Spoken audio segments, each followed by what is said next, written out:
Hello and welcome.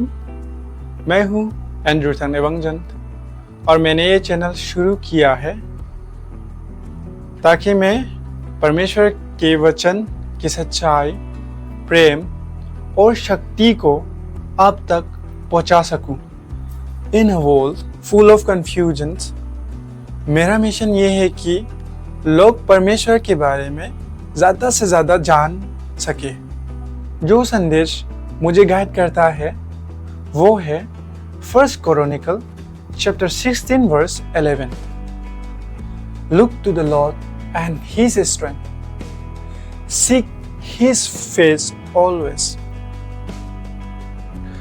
यहाँ आप लोगों को मिलेगा encouragement, spiritual growth और यीशु के साथ गहराई संबंध बनाने का guidance.